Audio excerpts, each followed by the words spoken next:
आज की पौराणिक कथा में हम सुनाने वाले हैं चंद्रदेव का विचार। चंद्रदेव जो हैं उनका मन बहुत ही चंचल है। कैसे देवगुरु बृहस्पति की पत्नी को फंसाया अपने प्रेम जाल में। संभोग करने से जो संतान उत्पन्न हुई उसका क्या हुआ, जानिए कथा में सारा हाल। और देवगुरु ने बहुत कोशिश की अपनी पत्नी को वापस पाने के लिए, किंतु चंद्रदेव नहीं माने, किसी की नहीं माने। और जब युद्ध की नौबत आई, देवता और दैत्य आमने सामने हुए। भोलेनाथ जी को चंद्रदेव के कुकृत्यों पर क्रोध आ गया और उन्होंने पाशुपत से चंद्रदेव पर वार किया। चंद्रदेव ने भी बदले की भावना से सोमास्त्र से वार किया। दोनों अस्त्र जब आपस में टकराने वाले थे तो ब्रह्मा जी ने हस्तक्षेप किया और कहा कि चंद्रदेव, तुम भोलेनाथ जी से टकरा रहे हो। तुम्हारी ताकत जो एक बूंद है तो भोलेनाथ जी सागर हैं। तुम भूल रहे हो और बहुत बड़ी गलती कर रहे हो। अगर अपनी भलाई चाहते हो तो देवगुरु की पत्नी को शीघ्र वापस करके भोलेनाथ जी से क्षमा मांग लो, इसी में तुम्हारा कल्याण है। ब्रह्मा जी की बातों को सुनकर चंद्रदेव भयभीत हो गए और उन्होंने सहमति में सिर हिला दिया। अब हम आगे कथा विस्तार पूर्वक सुनाते हैं, सुनिए पौराणिक कथा में सारा हाल। चंद्रदेव आसमान में रहते हैं और उनका मन बहुत चंचल है। वो कभी छोटे दिखाई देते हैं, कभी बड़े दिखाई देते हैं। कभी 1 अंगुल भर छोटा, कभी 1 फुट मोटा। बड़ा किसी दिन हो जाता है और किसी दिन छोटा। घटता बढ़ता रोज किसी दिन ऐसा भी है करता, नहीं किसी की आंखों को तो दिखलाई पड़ता। एक बार की बात है, चंद्रदेव ने देवगुरु की पत्नी को अपने प्रेम जाल में फंसा लिया और वो गायब हो गए उनकी पत्नी को लेकर के। ब्रह्मांड में सारा समाचार आग जैसा फैल गया। ये समाचार जो भी सुनता वो चंद्रदेव की बहुत निंदा और आलोचना करता था और कहता था कि ब्रह्मांड में पहली बार हुआ है जो कोई दूसरा किसी की पत्नी को लेकर के भाग गया हो। ऐसी विसंगति पहले कभी सुनने में भी नहीं आई, जो कोई किसी की पत्नी को लेकर के भाग गया हो। विवाह के महत्व पर लोग प्रश्न उठाने लगे। देवगुरु बृहस्पति जी ने बहुत क्रुद्ध होकर के चंद्रदेव से अपनी पत्नी को वापस मांगा। चंद्रदेव ने मना कर दिया, स्पष्ट मना कर दिया कि मैं किसी रूप में उनकी पत्नी तारा को उन्हें वापस नहीं करूंगा। और उन्होंने ये कहकर उपहास भी करना शुरू कर दिया कि देवगुरु इतनी सुंदर पत्नी रखने के योग्य ही नहीं हैं और उन्हें अपने रूप के अनुरूप कोई स्त्री ढूंढ लेना चाहिए। चंद्रदेव की ऐसी बातों और करतूतों से देवगुरु बृहस्पति बहुत दुखी और शर्मिंदा थे। उन्होंने दूत को भेजा कि चंद्रदेव को समझाओ कि हमारी पत्नी को वापस कर दें। दूत गया, चंद्रदेव को समझाया। तब चंद्रदेव ने देवगुरु बृहस्पति के दूत से कहा कि तारा को हमारा संबंध जो है वो अवैध नहीं लगता, उसे गलत प्रतीत नहीं होता है, बल्कि उसको मेरे साथ रह करके आनंद मिलता है। वो बहुत ही खुश है। मुझे छोड़कर देवगुरु के पास वापस नहीं जाना चाहती। गुरुदेव पति की अपेक्षा तपस्वी अधिक हैं। उन्हें तारा की आवश्यकता केवल संस्कारों की पूर्ति के लिए ही पड़ती है। जैसे संज्ञा ने सूर्य को इसलिए छोड़ा था कि सूर्य बहुत ही गर्म है, तारा ने अपने पति को इसलिए छोड़ा है कि वो बहुत ही ठंडा है। तारा का बिस्तर जो है हमेशा ठंडा ही रहता था, किंतु मैंने उसे गर्म किया है, इसलिए तारा अब वापस नहीं जाएगी। और अगर जबरदस्ती कोई ले भी जाता है तो हम दोनों को बहुत ही कष्ट होगा। दूत वापस लौट आया, परंतु देवगुरु को चैन नहीं पड़ा। उन्होंने इधर उधर सिफारिश लगा करके और कई बार दूतों को भेजा, किंतु हर बार दूतों को खाली हाथ लौटना पड़ता था। चंद्रदेव किसी हालत में तारा को वापस करने के लिए तैयार नहीं हुए। अब एक ही विकल्प शेष बचा। तारा को पाने के लिए चंद्रदेव से युद्ध किया जाए। जब युद्ध ही विकल्प रहा तो तैयारियां होने लगीं। देवताओं ने देवगुरु का साथ दिया तो दैत्यों ने चंद्रदेव में अपनी निष्ठा प्रकट कर दी। अब इन दोनों शक्तियों में युद्ध की तैयारियां होने लगीं। एक तरफ देवता हो गए तो दूसरी तरफ दैत्य। ये ब्रह्मांड जो है कांपने लगा। आधा ब्रह्मांड जो है वो नियम का समर्थन कर रहा है तो देवगुरु के पक्ष में बोल रहा है। आधा ब्रह्मांड जो है वो प्रेम के पक्ष में है और चंद्रदेव का समर्थन कर रहा है। युद्ध छिड़ा तो शिव ने चंद्रमा पर पाशुपत अस्त्र से वार कर दिया। उसे रोकने के लिए चंद्र ने विश्वामास्त्र का प्रयोग किया। दोनों अस्त्र टकराने वाले ही थे कि तभी ब्रह्मा जी ने हस्तक्षेप कर दिया और कहा कि चंद्रदेव, तुम्हारी ये हिम्मत कैसे हुई? कैसे हो गई तुम्हारी ये हिम्मत? चंद्रदेव, अगर तुम बूंद के समान हो तो महादेव सागर हैं। उन्होंने ही तुमको दे दीप्यमान बनाया था जब तुम्हारा सारा प्रकाश क्षीण हो चुका था। क्या तारा के लिए तुम्हारी वासना ने तुम्हें असुर बना दिया है? तुम्हें अंधा कर दिया है क्या?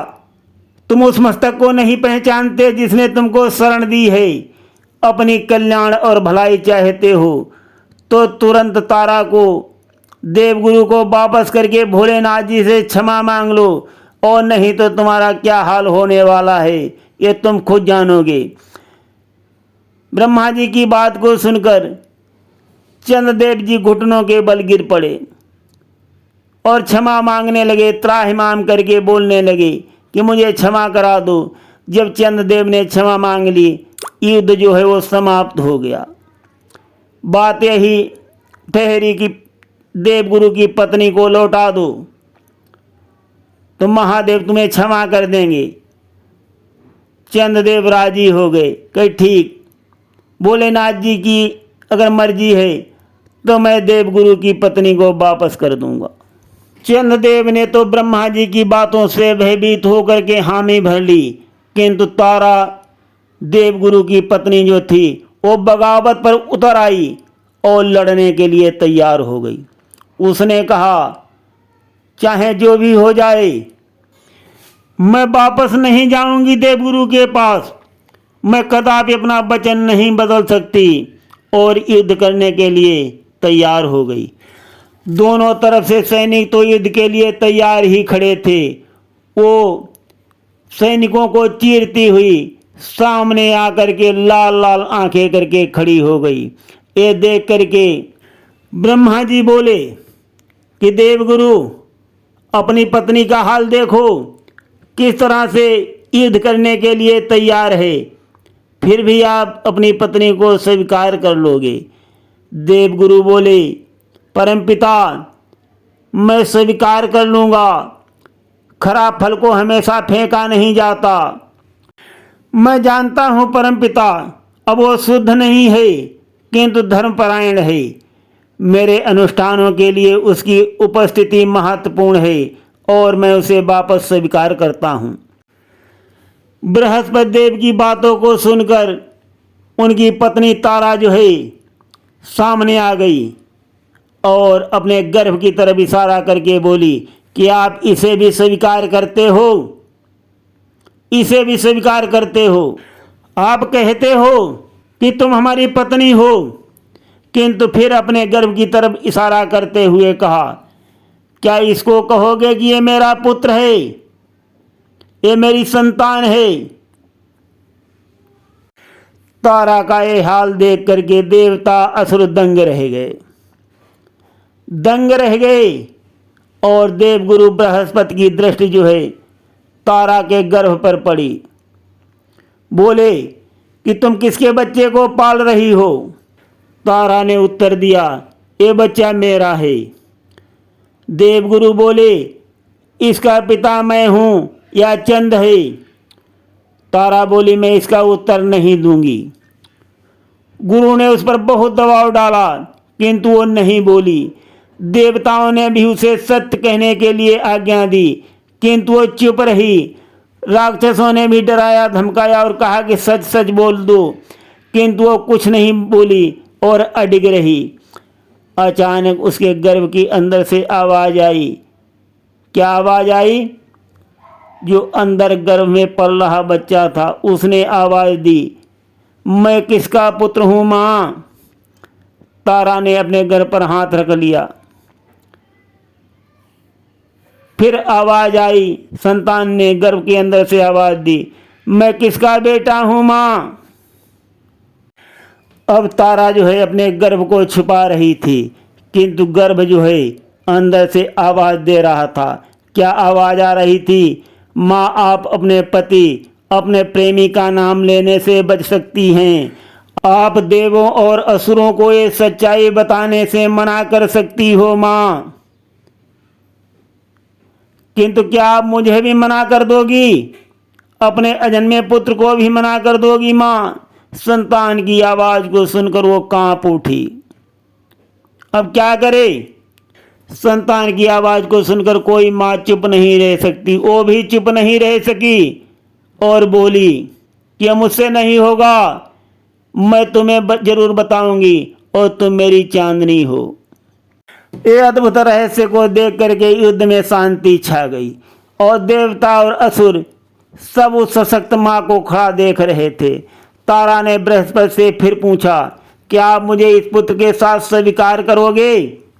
देवगुरु ने कहा, ये कभी नहीं हो सकता, कभी नहीं करूँगा, कदापि नहीं। देवराज ने जोर दे करके कहा, ये आप ही की संतान है, संभव है ये आपकी संतान न भी हो, किंतु फिर भी ये आपकी पत्नी के गर्भ में पल रहा है। इस नाते आप ही इसके पिता हैं, आपको इसे अपने पुत्र की तरह पालना चाहिए। देवगुरु बोले, ये क्या नियम है? देवराज ने कहा, नियम यही है। जब देवराज ने कहा नियम यही है, तब देवगुरु की आंखें लाल हो गईं क्रोध से और सबके सामने उन्होंने कहा कि मैं इस बालक को श्राप दूंगा। कहकर घोर श्राप दे दिया।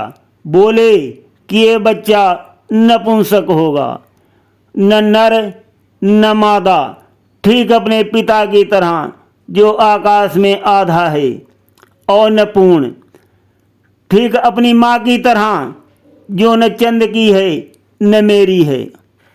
देवगुरु का श्राप सुन के तारा मुस्करा दी। जल्द ही बालक का जन्म हो गया और उसका नाम बुध रखा गया। गुरु के श्राप के कारण पता लगा तो बुध ने तारा से पूछा कि उसे कौन सा मार्ग अपनाना चाहिए। तारा ने बालक से कहा, तुम जैसे हो वैसे ही रहो और तुम्हें अपनी इच्छा से जीने का अवसर भी मिलेगा। इस प्रकार से तारा ने अपनी संतान को धैर्य बंधाया। इस तरह से चंद काव्य विचार की पौराणिक कथा को हम यहीं पर विश्राम देते हैं। सुनते रहिए अत्यंत रोचक और कल्याणकारी आध्यात्मिक और पौराणिक कथाएं गिरीश आध्यात्मिक ड्रीम में। धन्यवाद।